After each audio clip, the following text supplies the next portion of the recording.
대한민국 부동산 대변역의 서막 똘똘한 한 채를 넘어 총액 과세 시대를 준비하라. 여러분 안녕하세요.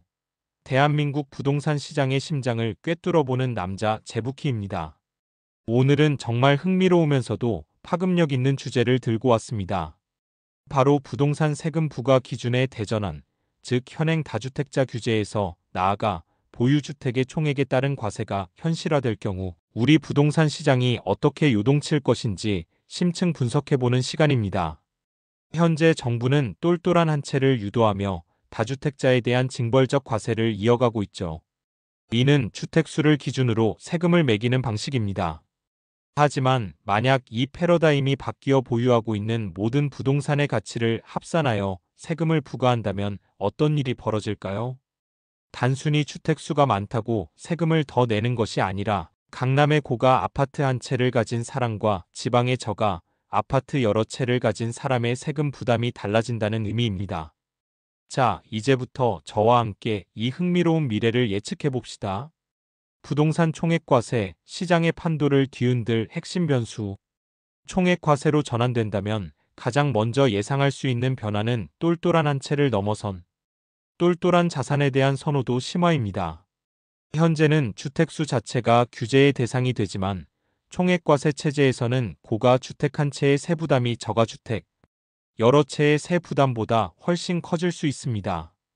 예를 들어 현재는 시가 10억 원짜리 아파트 한 채를 가진 사람보다 시가 3억 원짜리 아파트 세 채를 가진 사람이 다주택자로 분류되어 더 많은 세금을 내는 경우가 많습니다. 하지만 총액과세가 도입되면 총 자산 가치가 10억 원인 전자와 9억 원인 후자의 세 부담이 역전될 가능성이 커집니다. 이는 곧 어떤 주택을 소유하는가에 대한 고민이 어떤 자산을 소유하는가에 대한 고민으로 확장될 것임을 시사합니다.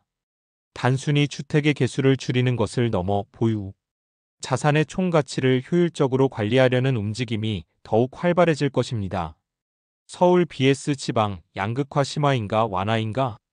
현재 대한민국 부동산 시장은 서울과 지방 간의 극심한 양극화 현상을 보이고 있습니다.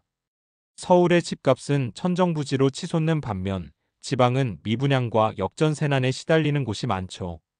총액과세가 도입되면 이 양극화는 어떤 방향으로 흐를까요? 제 예측으로는 단기적으로는 서울고가 주택 보유자의 세금 부담이 커지면서 매물이 출회될 가능성이 있습니다. 이는 서울 집값의 상승세를 둔화시키거나 일부 하락을 유도할 수 있습니다. 특히 갭투자 비중이 높았던 고가 아파트 지역에서 이러한 움직임이 두드러질 수 있습니다. 자산 총액이 큰 다주택자는 보유 주택수를 줄이거나 가치가 낮은 주택을 처분하여 세부담을 줄이려 할 것이기 때문입니다. 하지만 장기적으로는 이야기가 다릅니다. 서울 핵심 지역의 희소성과 선호도는 여전히 압도적입니다. 일시적인 매물 출회에도 불구하고 서울 핵심지의 우량주택은 결국 다시 가치를 인정받고 회복세를 보일 가능성이 큽니다. 결국 돈 되는 서울 핵심 입지에 대한 쏠림 현상은 지속될 것이라는 것이 저의 판단입니다. 지방의 경우 저가주택 여러 채를 보유한 다주택자의 세부담이 상대적으로 줄어들면서 지방 부동산 시장의 거래 활성화에는 다소 긍정적인 영향을 미칠 수 있습니다. 하지만 이는 지방 부동산 시장 전반의 활성화로 이어지기보다는 특정 호재가 있는 지역이나 저평가된 지역 위주로 제한적인 온기를 불어넣는 수준에 그칠 것입니다. 결국 서울과 지방 간의 근본적인 양극화 기조는 쉽게 해소되기 어려울 것으로 보입니다. 서울 주변 수도권 새로운 투자처로 부상할까?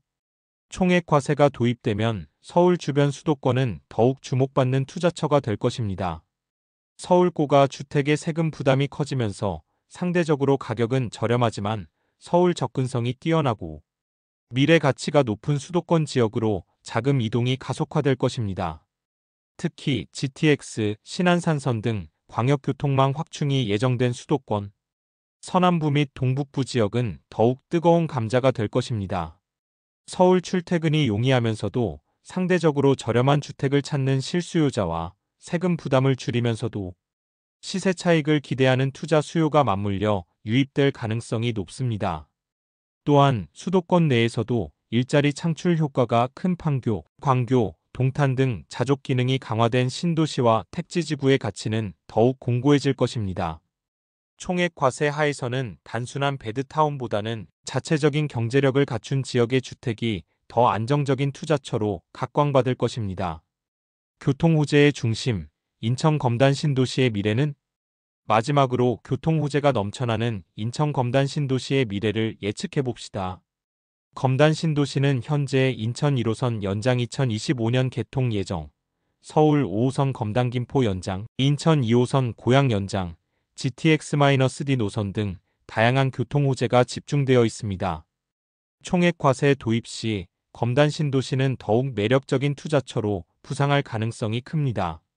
합리적인 가격 서울에 비해 아직은 합리적인 가격대를 형성하고 있어 서울고가 주택의 세부담을 덜고 싶어하는 수요층에게 매력적입니다. 교통 접근성 서울 5호선 연장이 확정될 경우 서울 중심 업무지구까지의 접근성이 획기적으로 개선되어 실수요와 투자 수요가 더욱 견고해질 것입니다. 교통망 확충은 곧 부동산 가치의 상승으로 이어지는 불변의 진리입니다. 자족 기능 확충 검단 신도시 내 자족 기능 강화를 위한 업무지구 및 상업시설 개발이 지속되고 있어 주거 편의성 또한 점진적으로 향상될 것입니다. 마무리하며 변화에 유연하게 대응하는 투자자가 승리한다.